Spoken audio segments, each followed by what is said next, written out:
It's exciting to partner with the collegiate community, and particularly the faculty and department heads. They're studying and researching some of the most innovative things in our environment, and we're practicing them. So it's a great partnership. We have a couple courses that we're sponsoring, one in particular around sustainability, and what's fascinating about that is it's a cross-disciplinary course where we have faculty from 3 different colleges working together that haven't worked together before with some of our experts in that field. We're also exploring things like supply chain solutions, partnering with both engineering and the College of Business, and they're working together with Aero towards an innovative solution. Some are around students and some are just with faculty. But it's fascinating to see where we can go if we let ourselves be creative. So we look forward to more partnerships like that. I think with our case competitions that we sponsor at Aero, they take on a few different facets.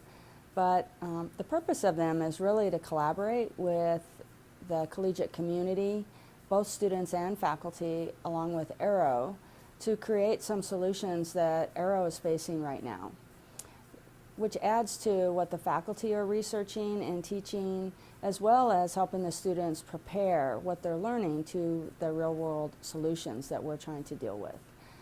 Our latest competition we have is with our student internship program.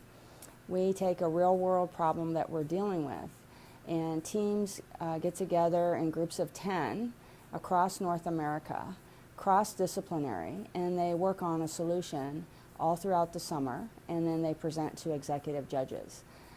Students find this fascinating because engineering students don't often work with business students, or liberal arts students for that matter, and they learn how they think differently, sometimes in a frustrating way, but also how they contribute to the solution in a way that engineering students might not think about normally. So it's really a fun competition, and to present to the judges who are executives is fascinating.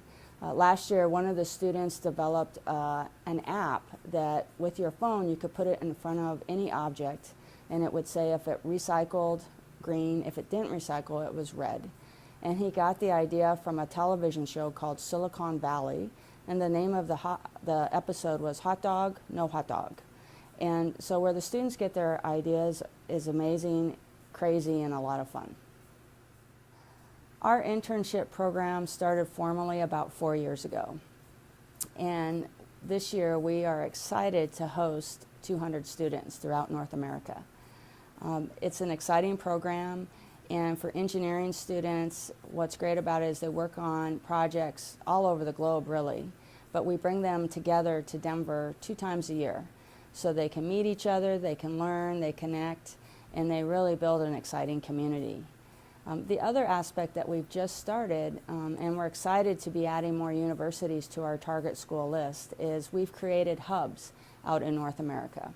While we'll have about 150 interns in Denver, we'll have about 50 among 5 hubs in North America. San Jose, Bloomington, Atlanta, Boston, and Arizona, Tucson. And what's exciting about that is we get a chance to work with the universities more closely around what we're trying to develop, and also the interns are grouped in a way so they're building community. It's really an exciting time. They get a chance to meet with executives one-on-one. Our CEO is very invested in them. We've also done some fun things like taking the interns to baseball games, play top golf. We have things called 14ers, which are 14,000-foot peak mountains in Colorado. One of our executives took them hiking down to backyard barbecues with your 75 closest intern friends. So we try to make it exciting and fun for the interns, and a memorable experience that really contributes to their education.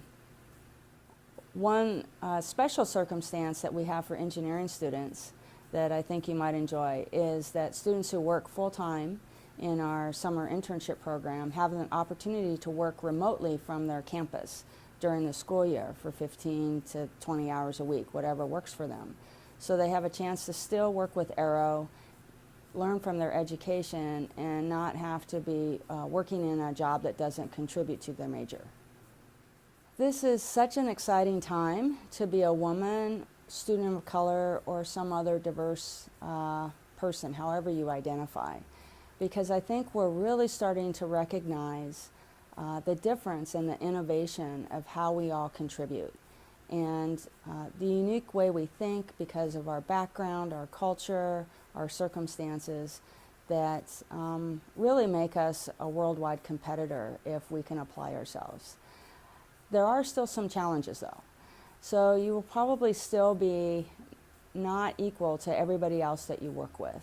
You may not be in the majority, but that's really a good thing. So if you can reflect on the kind of person you are you a person who likes challenges and doesn't mind being the one and only? Are you comfortable being a pioneer? If you're comfortable that way, seek organizations that really reward that. If inclusion is really important to you and you need to be with a lot of people like you, also seek organizations like that. At Arrow, we're kind of both. You may be one of only 3 or 4 women engineers, for example, and maybe the only person of color in your department. But in the internship program, there's 199 people, and we all work together, so the chances are you'll find someone that you really like to work with. They go to happy hours together, they hang out together, they're on the latest apps together, so you still have that community. The other thing I would suggest, as soon as you're a freshman, start seeking out people beyond your education to connect to. Start building that community and that family. It's really a fun time. While you're a student, you'll get more people to say yes to you than ever before. So if you meet someone interesting or fascinating, ask to meet with them, connect with them, initiate with them throughout your education. They will more than likely look for opportunities to expand your awareness in your environment. It's a great time to be a student. Finally, I'd encourage you not to drop out. If you're looking at engineering, you're bright, you're capable, you have a lot of abilities. And what I've seen in my experience as a woman of color in first gen, a lot of times we want to go where it's a little bit easier and softer. And I encourage you not to drop out of the program. Your sophomore year will be probably the most challenging year because that's when people tend to drop out if they're going to switch majors. I'd encourage you to reach out, get some advice, include some corporations. We'd love to connect with you, and so would many other corporations. Connect with female leaders, ask their advice. And if they suggest that you have the abilities to really make a difference, seriously consider that before you change your major. Pretty soon you're going to be sitting here in this seat giving an advice. It's only a few years away, and I look forward to your thoughts.